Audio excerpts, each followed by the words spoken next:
বিশ্বনবী মুহাম্মদুর রাসূলুল্লাহ সাল্লাল্লাহু আলাইহি ওয়াসাল্লাম তিনি কি শুধু মুমিনদের জন্য রহমত? কথা বলেন, শুধু মুমিনদের জন্য রহমত নাকি কাফেরদের জন্য রহমত? ইবনে জারির তাবারি রাহিমাহুল্লাহ বলেন, বিশ্বনবী মুহাম্মদুর রাসূলুল্লাহ সাল্লাল্লাহু আলাইহি ওয়াসাল্লাম মুমিনদের জন্য রহমত হবেন, এটা তো স্বাভাবিক যুক্তি, কিন্তু তিনি কাফেরদের জন্যও রহমত, সেটা আবার কিভাবে? আলহামদুলিল্লাহ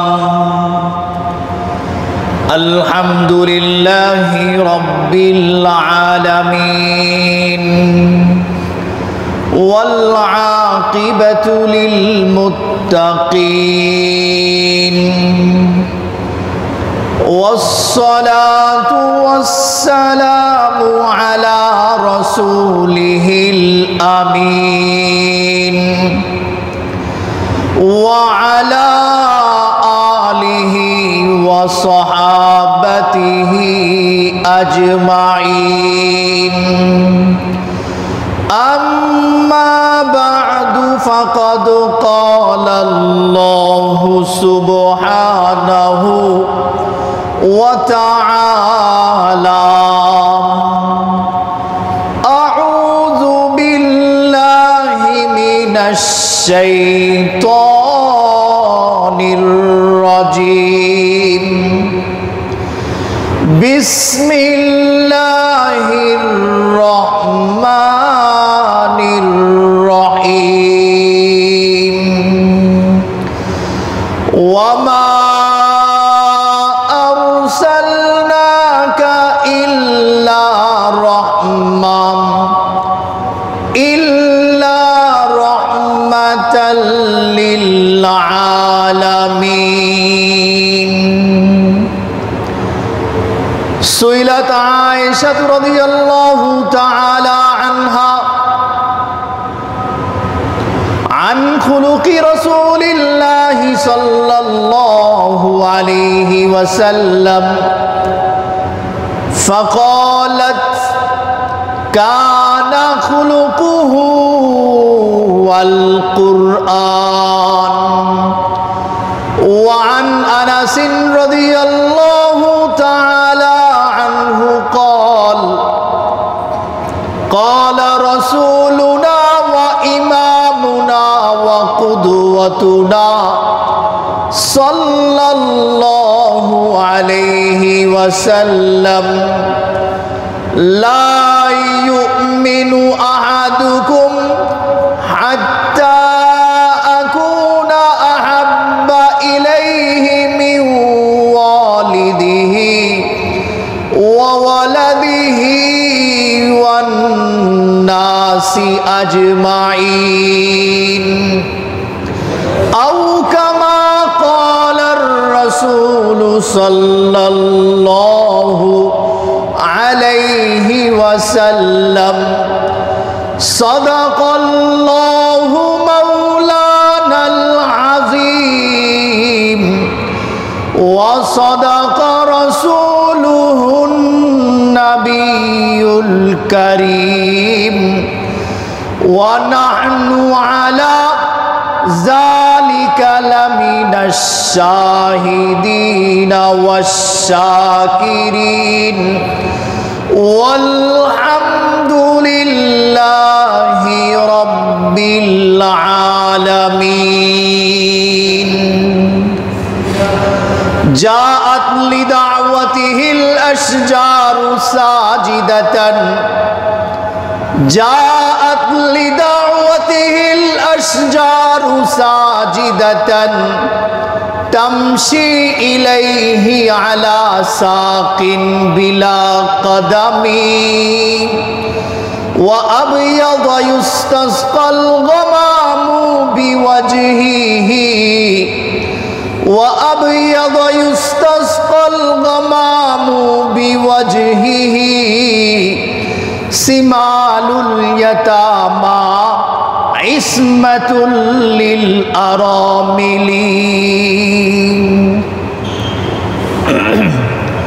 সম্মানিত মুসল্লিয়ানে কেরাম, শুরুতেই মহান পরওয়ারদিগারে আলম মহামহিম প্রতিপালক খোদাবন্দে কুদ্দুস ও রব্বে জুল জালালের দরবারে লাখ কোটি শুকরিয়া জ্ঞাপন করছি, যিনি দয়া আর অনুকম্পা প্রদর্শন করে আজকে জুমার নামাজের উদ্দেশ্যে আমাদেরকে মসজিদে আসার ও বসার তৌফিক দান করেছেন। এই জন্য অন্তরের অন্তঃস্থল থেকে কালিমাতুশ শুকুর আদায় করি। সকলেই পড়ে নেই আলহামদুলিল্লাহ। প্যারে হাজরিন, আমাদের এক নম্বর পরিচয়, আমরা মুমিন, আমরা মুসলমান। আর এরপরে আমাদের সব চাইতে বড় পরিচয় হলো আমরা আখেরি পয়গম্বর সৈয়দুল মুরসালিন খাতামুন নবিয়্যিন রাসূল আরবি বিশ্বনবী মুহাম্মদুর রাসূলুল্লাহ সাল্লাল্লাহু আলাইহি ওয়াসাল্লামের উম্মত। সম্মানিত হাজরিন, আমরা নবী মুহাম্মদুর রাসূলুল্লাহ সাল্লাল্লাহু আলাইহি ওয়াসাল্লামের উম্মত হতে পেরে সন্তুষ্ট আছি তো? আলহামদুলিল্লাহ, আমরা সন্তুষ্ট আছি। সম্মানিত হাজরিন, দুনিয়ার শুরু থেকে শেষ পর্যন্ত যত মানুষ দুনিয়ায় আগমন করেছে, তাদের মধ্যে সব চাইতে মহামানব, সব চাইতে উৎকৃষ্ট ব্যক্তি নবী মুহাম্মদুর রাসূলুল্লাহ সাল্লাল্লাহু আলাইহি ওয়াসাল্লাম। এই বিষয়টির মধ্যে কোনো সন্দেহ আছে? কথা বলেন, সন্দেহ আছে? সম্মানিত হাজরিন, যেহেতু বিশ্বনবী মুহাম্মদুর রাসূলুল্লাহ অন্য সকল নবীর চাইতেও শ্রেষ্ঠ, তিনি সাইয়্যিদুল মুরসালিন, তিনি খাতামুন নবিয়্যিন, এই জন্য উম্মত হিসেবে আমরা উম্মতে মুহাম্মাদি অন্য সকল নবীর চাইতে শ্রেষ্ঠ, এই ব্যাপারেও কোনো সন্দেহ সংশয়। সম্মানিত হাজরিন, আমরা অনেকে ভুলে কথা বলে ফেলি যে অমুক নবী নবী মুহাম্মদুর রাসূলুল্লাহ সাল্লাল্লাহু আলাইহি ওয়াসাল্লামের উম্মত হওয়ার জন্য দোয়া করেছিলেন। এ কথা বলে আমরা বোঝাতে চাই যে এই উম্মত, আখেরি উম্মত মুহাম্মদুর রাসূলুল্লাহ সাল্লাল্লাহু আলাইহি ওয়াসাল্লামের উম্মত অন্য নবীদের চাইতেও শ্রেষ্ঠ। আমরা অনেকে কথা বোঝাতে চাই। সম্মানিত হাজরিন, কিন্তু কোরআন ও হাদিসের আলোকে এই কথা আমাদের কাছে পরিষ্কার, কোন নবী আমাদের চাইতে মর্যাদার দিক থেকে নিচে নন। তিনি নবী হিসেবে, আমরা উম্মত হিসেবে শ্রেষ্ঠ হতে পারি, কিন্তু তিনি নবী হিসেবে অবশ্যই আমাদের চাইতে শ্রেষ্ঠ। সম্মানিত হাজরিন, এই জাতীয় একটি ধারাবাহিকতা আল্লাহ পাক রব্বুল আলামিন ঐশী গ্রন্থ আল কোরআনে বলেছেন, মিনান নাবিয়্যিনা ওয়াস সিদ্দীকিনা ওয়াস শুহাদাই ওয়াস সালিহিন। দুনিয়ার মধ্যে সব চাইতে উৎকৃষ্ট, সব চাইতে বেশি মর্যাদার অধিকারী হলেন নবীগণ, তারপরে শুহাদায়ে কেরাম যারা শহীদ হবেন, এরপরে সিদ্দিক, এরপরে সর্বশেষ তালিকায় রয়েছে সালিহিন। মিনান নাবিয়্যিনা ওয়াস সিদ্দীকিন, এক নম্বর তালিকায় নবীগণ রয়েছেন, দুই নম্বর তালিকায় সিদ্দিকগণ রয়েছেন, তিন নম্বর তালিকায় শহীদগণ রয়েছেন, আর চার নম্বর তালিকায় সালেহ উম্মতের নেককার বান্দারা। প্যারে হাজরিন, একজন ব্যক্তি যদি অনেক বেশি নেককার হয়, অনেক বেশি মর্যাদার অধিকারী হয়, ওই ব্যক্তির কি নবীদের সমমর্যাদার হওয়ার কোনো সুযোগ আছে? কথা বলেন, সুযোগ আছে? যেমন আবু বকর সিদ্দিক রাদিয়াল্লাহু তাআলা আনহু, তিনি আমাদের এই উম্মতের সব চাইতে উৎকৃষ্ট ব্যক্তি। এরপরে খলিফাতুল মুসলিমিন আমিরুল মুমিনিন ওমর ইবনুল খাত্তাব রাদিয়াল্লাহু তাআলা আনহু, এই উম্মতের দ্বিতীয় পর্যায়ের শ্রেষ্ঠ ব্যক্তি। আবু বকর সিদ্দিক রাদিয়াল্লাহু তাআলা আনহু, তিনি সিদ্দিক, তিনি দ্বিতীয় তালিকায় রয়েছেন। এই জন্য অন্য কোন নবীর চাইতে আবু বকর সিদ্দিক রাদিয়াল্লাহু তাআলা আনহুকে মর্যাদায় শ্রেষ্ঠ এই কথা বলার কি সুযোগ আছে? সুযোগ নাই। নবী হিসেবে অবশ্যই প্রত্যেক নবী প্রথম তালিকায় রয়েছেন, আর উম্মতের যত ব্যক্তি নেককার, যত বেশি নেককারই হোক না কেন, ওই ব্যক্তি নবীদের তালিকা পর্যন্ত পৌঁছতে পারবেন না। সম্মানিত হাজরিন, তাহলে আমরা উম্মত হিসেবে শ্রেষ্ঠ, তাই বলে অন্য নবীর চাইতে আমরা শ্রেষ্ঠ নই। অন্য সকল নবী নিজ নিজ জায়গায় আপন আপন স্থানে তারা সম্মানিত। আল্লাহ পাক রব্বুল আলামিন তাদেরকে সম্মানিত করেছেন, তাদেরকে নির্বাচিত করেছেন, তাদেরকে মর্যাদা দিয়েছেন। এই জন্য কোন নবী উম্মতে মুহাম্মাদের চাইতে মর্যাদায় নিচু হতে পারে? সম্মানিত হাজরিন, আমরা উম্মত হিসেবে সকল উম্মতের চাইতে শ্রেষ্ঠ এই জন্য যে আমাদের নবী, বিশ্বনবী মুহাম্মদুর রাসূলুল্লাহ সাল্লাল্লাহু আলাইহি ওয়াসাল্লাম অন্য সকল নবীর চাইতে শ্রেষ্ঠ। উম্মত হিসেবে আমরা এই জন্য শ্রেষ্ঠ, এই জন্য বেশি মর্যাদার অধিকারী, যে কারণে বিশ্বনবী মুহাম্মদুর রাসূলুল্লাহ সাল্লাল্লাহু আলাইহি ওয়াসাল্লাম অন্য সকল নবীর চাইতে সব চাইতে বেশি মর্যাদার অধিকারী। পেয়ারে হাজরিন, তাহলে এই রকম একজন মর্যাদাশীল, এই রকম একজন গুরুত্বপূর্ণ মহা মানবের, মহান ব্যক্তিত্বের, মহানবীর উম্মত হতে পেরে আমরা সন্তুষ্ট আছি তো? একটু জোরে আলহামদুলিল্লাহ বলা যায়? আল্লাহ পাক রব্বুল আলামিন নবী মুহাম্মদুর রাসূলুল্লাহ সাল্লাল্লাহু আলাইহি ওয়াসাল্লামের মর্যাদা বোঝাবার জন্য ঐশী গ্রন্থ আল কোরআনের সূরা আম্বিয়ার 107 নম্বর আয়াতে ঘোষণা দিয়েছেন। আল্লাহ পাক রব্বুল আলামিন বলছেন, ওয়ামা আরসালনাকা ইল্লা রাহমাতাল লিল আলামিন। আল্লাহ পাক রব্বুল আলামিন এই আয়াতের মধ্যে ঘোষণা করে দিয়েছেন, ও আমার নবী, বিশ্বনবী মুহাম্মদ, আমি তোমাকে দুনিয়ার সকল কিছুর জন্য রহমত হিসেবে প্রেরণ করেছি। আল্লাহ পাক রব্বুল আলামিন নবী মুহাম্মদুর রাসূলুল্লাহ সাল্লাল্লাহু আলাইহি ওয়াসাল্লামকে সব জিনিসের জন্য রহমত হিসেবে আখ্যা দিয়ে কথা বোঝাতে চাইলেন, ও নবী মুহাম্মদ, আমি দুনিয়ায় যত নবী প্রেরণ করেছি আপনাকে সকল নবীর সাইয়্যেদ এবং সরদার বানিয়ে দিয়েছি। তাহলে আমাদের নবী, বিশ্বনবী মুহাম্মদুর রাসূলুল্লাহ সাল্লাল্লাহু আলাইহি ওয়াসাল্লাম, তিনি রহমত ছিলেন সব কিছুর জন্যে। তিনি রহমত ছিলেন মুমিনদের জন্যে, তিনি রহমত ছিলেন কাফেরদের জন্যে। পেয়ারে হাজরিন, তাহলে নবী মুহাম্মদুর রাসূলুল্লাহ সাল্লাল্লাহু আলাইহি ওয়াসাল্লাম দুনিয়ার সব কিছুর জন্য রহমত।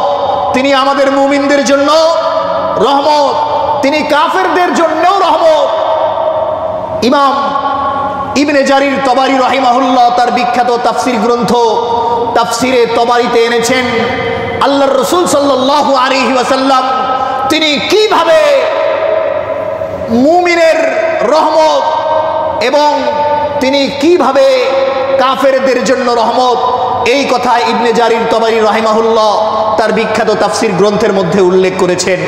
সম্মানিত হাজিরিন, স্বাভাবিক যুক্তিতে আমরা যারা মুমিন, তিনি যেহেতু আমাদের নবী, তিনি যেহেতু আমাদের কুদওয়া, তিনি যেহেতু আমাদের সাইয়্যিদ, এই জন্য তিনি আমাদের জন্য রহমত হবেন, এটা তো খুব স্বাভাবিক।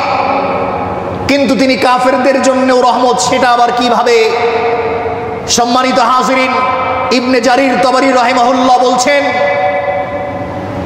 তিনি আমাদের জন্য রহমত এই হিসাবে, কারণ তার মাধ্যমে আমরা মুমিন হতে পারি এবং তিনি যে সকল বিষয় আল্লাহ পাক রব্বুল আলামিনের কাছ থেকে এনেছেন সেগুলো বাস্তব জীবনে প্রয়োগ করার মাধ্যমে আমরা আখিরাতে জান্নাত পর্যন্ত পৌঁছতে পারবো। এই জন্য বিশ্বনবী মুহাম্মদুর রাসূলুল্লাহ সাল্লাল্লাহু আলাইহি ওয়াসাল্লাম তিনি মুমিনদের জন্য রহমত। ইবনে জারির তাবারি রাহিমাহুল্লাহ বলেন, বিশ্বনবী মুহাম্মদুর রাসূলুল্লাহ সাল্লাল্লাহু আলাইহি ওয়াসাল্লাম মুমিনদের জন্য রহমত হবেন, এটা তো স্বাভাবিক যুক্তি, কিন্তু তিনি কাফেরদের জন্যও রহমত, সেটা আবার কিভাবে? ইবনে জারির তাবারি রাহিমাহুল্লাহ তার তাফসীর গ্রন্থে উল্লেখ করছেন, বিশ্বনবী মুহাম্মদুর রাসূলুল্লাহ সাল্লাল্লাহু আলাইহি ওয়াসাল্লাম রহমত হবার কারণে কাফেররা আল্লাহ পাক রব্বুল আলামিনের সাথে কুফরি করছে, আল্লাহ পাক রব্বুল আলামিনের অবাধ্যতা করছে, আল্লাহ পাক রব্বুল আলামিনের সাথে শরীক করছে, এরপরেও আল্লাহ পাক রব্বুল আলামিন তাৎক্ষণিক তাদেরকে কোনো শাস্তি দিচ্ছেন না। যদি বিশ্বনবী মুহাম্মদুর রাসূলুল্লাহ সাল্লাল্লাহু আলাইহি ওয়াসাল্লাম কাফেরদের জন্য রহমত না হতেন, তাহলে অন্য উম্মতের উপরে যেভাবে কুফরি করার কারণে, শিরিক করার কারণে তাৎক্ষণিক শাস্তি নেমে এসেছে, এমনি ভাবে এই উম্মতের কাফের এবং মুশরিকদের উপরেও তাৎক্ষণিক শাস্তি আসমান থেকে নেমে আসতো। যেহেতু আমাদের নবী কাফেরদের জন্যও রহমত, মুশরিকদের জন্যও রহমত, এই জন্য আল্লাহ পাক রব্বুল আলামিনের সাথে কুফরি করার পরেও, আল্লাহ পাক রব্বুল আলামিনের সাথে শিরিক করার পরেও আল্লাহ পাক রব্বুল আলামিন তাৎক্ষণিক শাস্তি দিয়ে পাকড়াও করেন না। তাহলে বিশ্বনবী মুহাম্মদুর রাসূলুল্লাহ সাল্লাল্লাহু আলাইহি ওয়াসাল্লাম তিনি কি শুধু মুমিনদের জন্য রহমত? কথা বলেন, শুধু মুমিনদের জন্য রহমত নাকি কাফেরদের জন্য রহমত? তিনি মুমিনের জন্য রহমত, তিনি কাফেরের জন্যও রহমত।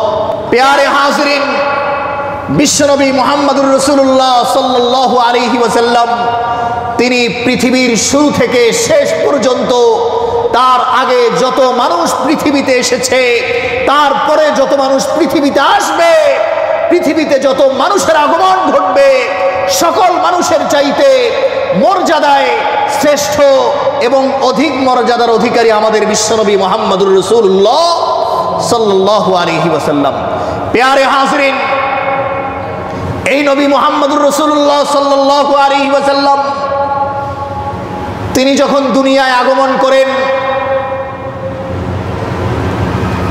তিনি কি রকম ন্যায় ও ইনসাফের অধিকারী ছিলেন? যখন তিনি মায়ের পেটে, সে সময় আল্লামা আশিকে এলাহি মিরাঠি রাহিমাহুল্লাহ তার তারিখে ইসলাম কিতাবের মধ্যে উল্লেখ করেছেন, বিশ্বনবী মুহাম্মদুর রাসূলুল্লাহ সাল্লাল্লাহু আলাইহি ওয়াসাল্লাম যখন মায়ের পেটে, তার মা 6 মাস পর্যন্ত টেরি পান নাই যে তার পেটে সন্তান রয়েছে। মায়ের পেটে সন্তান আসলে মা তার সিমটম অনুভব করতে পারে কিনা? বমি হয়, খাবারের রুচি নষ্ট হয়ে যায়, শরীর খারাপ লাগে, ক্লান্তি অনুভব হয়, কিন্তু বিশ্বনবী মুহাম্মদুর রাসূলুল্লাহ সাল্লাল্লাহু আলাইহি ওয়াসাল্লাম আমেনার পেটে 6 মাস পর্যন্ত ছিল, সে সময় পর্যন্ত আমেনা অনুভবই করতে পারেন নাই যে আমার পেটে সন্তান রয়েছে। সম্মানিত হাজিরিন, 6 মাস পরে আল্লাহ পাক রব্বুল আলামিনের পক্ষ থেকে আমেনাকে জানানো হচ্ছে, আমেনা তোমার পেটে সাইয়্যিদুল মুরসালিন খাতামুন নবিয়্যিন, আল্লাহ পাক রব্বুল আলামিনের শ্রেষ্ঠ নবী, শ্রেষ্ঠ রাসূল তোমার পেটে অবস্থান করছে। প্যারে হাজিরিন, তিনি যখন দুনিয়ায় আগমন করলেন, তাকে দুধ সন্তান হিসেবে হালিমাতুস সাদিয়া রাদিয়াল্লাহু আনহা যখন তাকে নিয়ে গেলেন দুধ পান করাবার জন্যে, হালিমাতুস সাদিয়া রাদিয়াল্লাহু আনহা তিনি দুধ পান করাবেন, তার মানে তার আরো সন্তান আছে নাকি নাই? স্বাভাবিকভাবে কোনো মায়ের বুকে দুধ কখন আসে? সন্তান থাকলে। তার মানে বোঝা যায় হালিমা সাদিয়া রাদিয়াল্লাহু তাআলা আনহার সন্তান আছে, সেই সন্তানের নাম হলো আব্দুল্লাহ। বিশ্বনবী মুহাম্মদুর রাসূলুল্লাহ সাল্লাল্লাহু আলাইহি ওয়াসাল্লাম যখন দুধ পান করেন, তার মধ্যে জন্মের পর থেকেই এত বেশি ন্যায় ও নীতি ছিল, ইনসাফ ছিল। তিনি তার দুধ ভাই আব্দুল্লাহর জন্য একটা স্তন রেখে দিতেন, এক স্তনের দুধ পান করতেন, আর এক স্তনের দুধ পান করতেন না। যে নবী দুনিয়ায় আগমন করার পরেই, যে নবী বুঝ বুদ্ধি হবার আগেই এই রকম ইনসাফ করতে পারেন, সেই নবী পয়গম্বরী রিসালাত আর নবুয়তের আসনে সমাসীন হওয়ার পরে কত বেশি ন্যায় পরায়ণতার অধিকারী হবেন, সে বিষয়টি সহজেই অনুমান করা যায়। প্যারে হাজরিন, বিশ্বনবী মুহাম্মদুর রাসূলুল্লাহ সাল্লাল্লাহু আলাইহি ওয়াসাল্লাম যখন রাস্তা দিয়ে চলতেন, তখন গাছপালা, বৃক্ষরাজি, পাহাড় পর্বত সব কিছুই বিশ্বনবী মুহাম্মদুর রাসূলুল্লাহ সাল্লাল্লাহু আলাইহি ওয়াসাল্লামকে সালাম করত। তিরমিজি শরীফের 3626 নম্বর হাদিসে এসেছে, আলী রাদিয়াল্লাহু তাআলা আনহু হাদিস বর্ণনা করছেন। তিনি বলছেন, কুনতু মা'আন নবী সাল্লাল্লাহু আলাইহি ওয়াসাল্লাম বিমাক্কাহ ফাখরাজনা ফি বাযি নওয়াহিহা। আলী রাদিয়াল্লাহু তাআলা আনহু ঘোষণা করছেন, আমি বিশ্বনবী মুহাম্মদুর রাসূলুল্লাহ সাল্লাল্লাহু আলাইহি ওয়াসাল্লামের সাথে একদিন ছিলাম। মক্কায় আমরা হাঁটার জন্য বের হলাম। আমি বিশ্বনবী মুহাম্মদুর রাসূলুল্লাহ সাল্লাল্লাহু আলাইহি ওয়াসাল্লামের সাথে বের হলাম। ফামাস্তাকবালাহু জাবালুন ওয়ালা শাজারুন ইল্লা ওয়া হুয়া ইয়াকুল আসসালামু আলাইকা ইয়া রাসূলুল্লাহ। আলী রাদিয়াল্লাহু তাআলা আনহু বলছেন, আমরা হাঁটার সময় বিশ্বনবী মুহাম্মদুর রাসূলুল্লাহ সাল্লাল্লাহু আলাইহি ওয়াসাল্লামের সামনে যে পাহাড় পর্বত, যে বৃক্ষরাজি এসেছে, সকলেই এই কথা বলেছে, আসসালামু আলাইকা ইয়া রাসূলুল্লাহ। আলী রাদিয়াল্লাহু তাআলা আনহু বলছেন, যখন বিশ্বনবী মুহাম্মদুর রাসূলুল্লাহ সাল্লাল্লাহু আলাইহি ওয়াসাল্লাম রাস্তা দিয়ে হাঁটতেন, তার সামনে কোনো কিছুই বাকি থাকতো না যে এই জিনিসটি তাকে সালাম করছে না। সব কিছুই বিশ্বনবী মুহাম্মদুর রাসূলুল্লাহ সাল্লাল্লাহু আলাইহি ওয়াসাল্লামকে। এই জন্য বিশ্বনবী মুহাম্মদুর রাসূলুল্লাহ সাল্লাল্লাহু আলাইহি ওয়াসাল্লাম তিনি দুনিয়ার সকল মানুষের জন্যে, তিনি দুনিয়ার সব কিছুর জন্যে আদর্শ হয়ে দুনিয়ায় আগমন করেছেন। আল্লাহ পাক রব্বুল আলামিন বিশ্বনবী মুহাম্মদুর রাসূলুল্লাহ সাল্লাল্লাহু আলাইহি ওয়াসাল্লামকে আদর্শ বানিয়ে বিশ্বনবী মুহাম্মদুর রাসূলুল্লাহ সাল্লাল্লাহু আলাইহি ওয়াসাল্লামকে দুনিয়ার মানুষের জন্য আইডিয়াল বানিয়ে দুনিয়ায় প্রেরণ করেছেন। সম্মানিত হাজিরিন, আল্লাহ পাক রব্বুল আলামিন বিশ্বনবী মুহাম্মদুর রাসূলুল্লাহ সাল্লাল্লাহু আলাইহি ওয়াসাল্লামের ব্যাপারে ঐশী গ্রন্থ আল কোরআনের সূরা কলামের 4 নম্বর আয়াতে ঘোষণা করেছেন, ওয়া ইন্নাকা লাআলা খুলুকিন আযীম। নবী হে, আপনি নিশ্চয়ই, অবশ্যই, নিঃসন্দেহে আপনি মহান আদর্শের উপরে রয়েছেন। আপনার মধ্যে যে আদর্শ রয়েছে, এর চাইতে ভালো আদর্শ দুনিয়ায় আর হতে পারে না।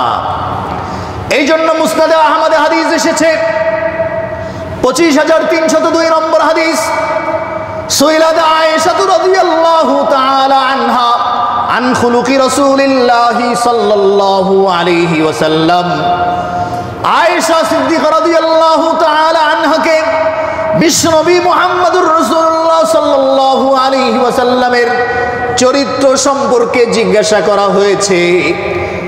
ওগো সহধর্মিনী আয়েশা সিদ্দিকা রাদিয়াল্লাহু তাআলা আনহা, বিশ্বনবী মুহাম্মদুর রাসূলুল্লাহ সাল্লাল্লাহু আলাইহি ওয়াসাল্লামের চরিত্র কেমন ছিল?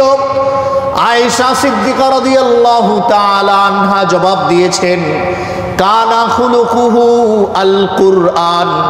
তোমরা যে কোরআন দেখো, এই কোরআন হলো বিশ্বনবী মুহাম্মদুর রাসূলুল্লাহ সাল্লাল্লাহু আলাইহি ওয়াসাল্লামের চরিত্র। তাহলে আমাদের সামনে যে কোরআন রয়েছে, এই কোরআনই বিশ্বনবী মুহাম্মদুর রাসূলুল্লাহ সাল্লাল্লাহু আলাইহি ওয়াসাল্লামের পুরো জীবন জুড়ে ছিল। বিশ্বনবী মুহাম্মদুর রাসূলুল্লাহ সাল্লাল্লাহু আলাইহি ওয়াসাল্লামের জীবনের শুরু থেকে শেষ পর্যন্ত আমরা যদি খুঁজতে থাকি, বের করতে থাকি, তাহলে আমরা শুধুই কোরআন খুঁজে পাবো, কোরআন খুঁজে পাবো এবং কোরআনই খুঁজে পাবো। সম্মানিত হাজিরিন, নবী মুহাম্মদুর রাসূলুল্লাহ সাল্লাল্লাহু আলাইহি ওয়াসাল্লাম তিনি কেমন মর্যাদার অধিকারী ছিলেন, এই বিষয়টি বোঝাবার জন্যে তিরমিজি শরীফের 1956 নম্বর হাদিস আমি বলতে চাই। আবু যর গিফারি রাদিয়াল্লাহু তাআলা আনহু বলছেন, قال النبي صلى الله عليه وسلم تبسمك في وجه أخيك صدقة। বিশ্বনবী মুহাম্মদুর রাসূলুল্লাহ সাল্লাল্লাহু আলাইহি ওয়াসাল্লাম এত বড় মর্যাদার অধিকারী ছিলেন, এত বেশি নম্র ছিলেন, তিনি ঘোষণা দিয়ে গেলেন, তাবাসসুমুকা ফি ওয়াজহি আখিকা সাদাকা। তুমি যদি মুচকি হেসে তোমার ভাইয়ের সাথে কথা বলো, তাহলে তোমার আমল নামায় সদকার পরিমাণ সওয়াব। বিশ্বনবী মুহাম্মদুর রাসূলুল্লাহ সাল্লাল্লাহু আলাইহি ওয়াসাল্লাম বলছেন, ওয়া আমরুকা বিল মারুফি ওয়া নাহয়ুকা আনিল মুনকারি লাকা সাদাকা। তুমি যদি ভালো কোনো কাজের আদেশ করতে পারো এবং মন্দ কাজ থেকে মানুষকে নিষেধ করতে পারো, তাহলে তোমার আমল নামায় আল্লাহ পাক রব্বুল আলামিনের পক্ষ থেকে সদকার পরিমাণ সওয়াব। বিশ্বনবী মুহাম্মদুর রাসূলুল্লাহ সাল্লাল্লাহু আলাইহি ওয়াসাল্লাম বলছেন, ওয়া ইফরাগুকা মিন দালবিকা ফি দালবি আখিকা সাদাকা। তোমার বালতি তুমি ভর্তি করে নিয়েছো, আর এক ভাই কূপ থেকে পানি তুলবে, তুমি তোমার বালতির পানি আর এক ভাইকে দিয়ে দিলে এবং তোমার প্রয়োজনে তুমি আবার দ্বিতীয়বার পানি উত্তোলন করলে। বিশ্বনবী মুহাম্মদুর রাসূলুল্লাহ সাল্লাল্লাহু আলাইহি ওয়াসাল্লাম ঘোষণা করে দিয়ে গেলেন, তোমার আমল নামায় আল্লাহ পাক রব্বুল আলামিনের পক্ষ থেকে সদকার পরিমাণ সওয়াব। বিশ্বনবী মুহাম্মদুর রাসূলুল্লাহ সাল্লাল্লাহু আলাইহি ওয়াসাল্লাম বলছেন, ওয়াহাদিয়ুকার রাজুল ফিল আরদি দাল্লাতি লাকা সাদাকা। তুমি যদি তোমার কোনো পথহারা ভাইকে পথ বলে দাও, পথ ভুলে গেছে, পথ খুঁজে পাচ্ছে না, এমন ভাইকে যদি পথ বলে দাও, তাহলে তোমার আমল নামায় আল্লাহ পাক রব্বুল আলামিনের পক্ষ থেকে সদকার পরিমাণ সওয়াব। বিশ্বনবী আরো বলছেন, ওয়া ইমাতাতুকাল হাজার আনিত তরিকি লাকা সাদাকা। রাস্তায় কোনো কষ্টদায়ক বস্তু পড়ে আছে, তুমি যদি সেই কষ্টদায়ক বস্তু রাস্তা থেকে সরিয়ে দাও, তাহলে তোমার আমল নামায় আল্লাহ পাক রব্বুল আলামিনের পক্ষ থেকে সদকার পরিমাণ সওয়াব।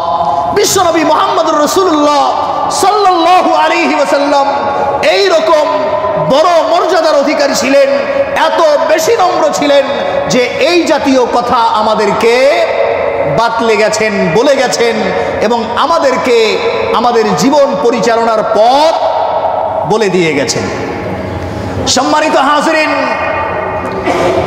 বিশ্বনবী মুহাম্মদুর রাসূলুল্লাহ সাল্লাল্লাহু আলাইহি ওয়াসাল্লাম মুমিন জীবনে নিজেদের চাইতেও বেশি মর্যাদার অধিকারী। এই বিষয়টি আল্লাহ পাক রব্বুল আলামিন সূরা আহজাবের 6 নম্বর আয়াতে তুলে ধরেছেন। আল্লাহ পাক রব্বুল আলামিন বলছেন, আন-নাবিয়্যু আউলা বিল মুমিনিনা মিন আনফুসিহিম। মুমিনদের কাছে, মুমিন বলতে ওই ব্যক্তিকেই বোঝানো হয় যে ব্যক্তির কাছে আমার নবীর মর্যাদা তার নিজের চাইতেও বেশি। সম্মানিত হাজিরিন, তাহলে এই নবীকে আমাদের বাস্তব জীবনে অনুসরণ করার, অনুকরণ করার দরকার আছে না নাই? কথা বলতে হবে, দরকার আছে না নাই? নবী মুহাম্মদুর রাসূলুল্লাহ সাল্লাল্লাহু আলাইহি ওয়াসাল্লামকে আমাদের জন্য আল্লাহ পাক রব্বুল আলামিন উত্তম আদর্শ হিসেবে ঘোষণা করে দিয়ে গেছেন। সম্মানিত হাজিরিন, সূরা আহজাবের 21 নম্বর আয়াতে এসেছে, আল্লাহ পাক রব্বুল আলামিন ঘোষণা করে দিয়েছেন, লাকাদ কানা লাকুম ফি রাসূলিল্লাহি উসওয়াতুন হাসানাহ লিমান কানা ইয়ারজুল্লাহ ওয়াল ইয়াউমাল আখির ওয়া যাকারাল্লাহা কাসীরা। আল্লাহ পাক রব্বুল আলামিন বলছেন, ও আমার উম্মত, ও আমার বান্দারা, আমার মুমিন বান্দারা, শোনো, তোমাদের নবী মুহাম্মদ সাল্লাল্লাহু আলাইহি ওয়াসাল্লামের মধ্যে আমি উত্তম জীবন আদর্শ রেখে দিয়েছি ওই ব্যক্তিদের জন্য যার মধ্যে তিনটা বৈশিষ্ট্য রয়েছে। কয় বৈশিষ্ট্য রয়েছে? যার মধ্যে তিন বৈশিষ্ট্য থাকবে ওই ব্যক্তি নবী মুহাম্মদুর রাসূলুল্লাহ সাল্লাল্লাহু আলাইহি ওয়াসাল্লামকে কুদওয়া মেনে, তাকে আদর্শ মেনে জীবন পরিচালনা করতে পারবে। যার মধ্যে এই তিন বৈশিষ্ট্য থাকবে না, সে নবী মুহাম্মদুর রাসূলুল্লাহ সাল্লাল্লাহু আলাইহি ওয়াসাল্লামকে আদর্শ বানাতে পারবে না। এক নম্বর বৈশিষ্ট্য আল্লাহ পাক রব্বুল আলামিন ঘোষণা করেছেন, লিমান কানা ইয়ারজুল্লাহ, যে ব্যক্তি আল্লাহ পাক রব্বুল আলামিনের সন্তুষ্ট কামনা করে সব সময়, তার প্রত্যেক কাজে আল্লাহ পাক রব্বুল আলামিনের সন্তুষ্টি খোঁজে। তাহলে এক নম্বর, আল্লাহ পাক রব্বুল আলামিনের সন্তুষ্টির জন্য যে ব্যক্তি নিজের জীবনের সকল কাজ করে। দুই নম্বর, ওয়াল ইয়াউমাল আখির, যে ব্যক্তি আখিরাতের কিয়ামত দিবসের সাফল্য চায়। আর তিন নম্বর বৈশিষ্ট্য হচ্ছে ওয়া যাকারাল্লাহা কাসীরা, যে ব্যক্তি আল্লাহ পাক রব্বুল আলামিনকে অধিক পরিমাণে স্মরণ করে। তাহলে এক নম্বর, আল্লাহ পাক রব্বুল আলামিনের সন্তুষ্টি চায়। দুই নম্বর, কিয়ামত দিবসের সাফল্য চায়। তিন নম্বর, আল্লাহ পাক রব্বুল আলামিনকে অধিক পরিমাণে স্মরণ করে। এই তিন বৈশিষ্ট্য যদি কারো মধ্যে থাকে, তাহলে ওই ব্যক্তি নবী মুহাম্মদুর রাসূলুল্লাহ সাল্লাল্লাহু আলাইহি ওয়াসাল্লামকে আদর্শ বানাতে পারবে। আর যদি এই তিন বৈশিষ্ট্য না থাকে, তাহলে ওই ব্যক্তি বিশ্বনবী মুহাম্মদুর রাসূলুল্লাহ সাল্লাল্লাহু আলাইহি ওয়াসাল্লামকে আদর্শ বানাতে পারবে না। সম্মানিত হাজিরিন, আল্লাহ পাক রব্বুল আলামিন এখানে যে তিন বৈশিষ্ট্যের কথা বলেছেন, তাফসীরের কিতাবে এসেছে এই তিন বৈশিষ্ট্য একমাত্র মুমিনদের মধ্যে পাওয়া যায়, মুনাফিকদের মধ্যে পাওয়া যায় না। এই জন্য বিশ্বনবী মুহাম্মদুর রাসূলুল্লাহ সাল্লাল্লাহু আলাইহি ওয়াসাল্লামকে আদর্শ বানাতে পারবে ওই ব্যক্তিরা যারা মুমিন, আদর্শ বানাতে পারবে না ওই ব্যক্তিরা যারা মুনাফিক, যাদের মধ্যে নিফাক রয়েছে, যাদের মধ্যে কপটতা রয়েছে। ওই ব্যক্তিরা কখনোই বিশ্বনবী মুহাম্মদুর রাসূলুল্লাহ সাল্লাল্লাহু আলাইহি ওয়াসাল্লামকে আদর্শ বানিয়ে তাদের জীবন পরিচালনা করতে পারবে না। এই জন্য আমরা যদি বিশ্বনবী মুহাম্মদুর রাসূলুল্লাহ সাল্লাল্লাহু আলাইহি ওয়াসাল্লামকে আদর্শ বানাতে চাই, তাহলে আমাদের ঈমানের মধ্যে নিফাক রাখা যাবে, মুনাফিক হওয়া যাবে।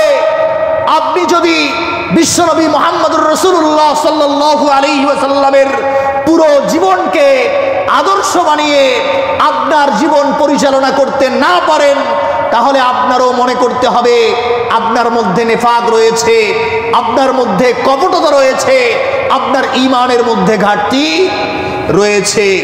এই জন্য যদি কোনো মুমিন বিশ্বনবী মুহাম্মদুর রাসূলুল্লাহ সাল্লাল্লাহু আলাইহি ওয়াসাল্লামকে আদর্শ বানাতে চায়, তাহলে তার ঈমান পরিচ্ছন্ন রাখতে হবে, তার আকীদা ঠিক রাখতে হবে। যদি ঈমান ঠিক থাকে, তাহলে ওই ব্যক্তি বিশ্বনবী মুহাম্মদুর রাসূলুল্লাহ সাল্লাল্লাহু আলাইহি ওয়াসাল্লামের জীবন আদর্শকে নিজের জীবনের আদর্শ বানিয়ে জীবন পরিচালনা করতে পারবে। প্যারে হাজিরিন, তাই আসুন আমরা নিজ নিজ জায়গা থেকে বিশ্বনবী মুহাম্মদুর রাসূলুল্লাহ সাল্লাল্লাহু আলাইহি ওয়াসাল্লামের জীবন আদর্শ আমাদের নিজেদের আদর্শ বানিয়ে আমাদের জীবন পরিচালনার চেষ্টা করি। আল্লাহ পাক রব্বুল আলামিন আমাদের সকলকে কামেল খাঁটি মুমিন মুত্তাকি হবার তৌফিক দান করুক। সকলেই বলি আমিন। ওয়া আখিরু দাওয়ানা আলহামদুলিল্লাহি রাব্বিল আলামিন।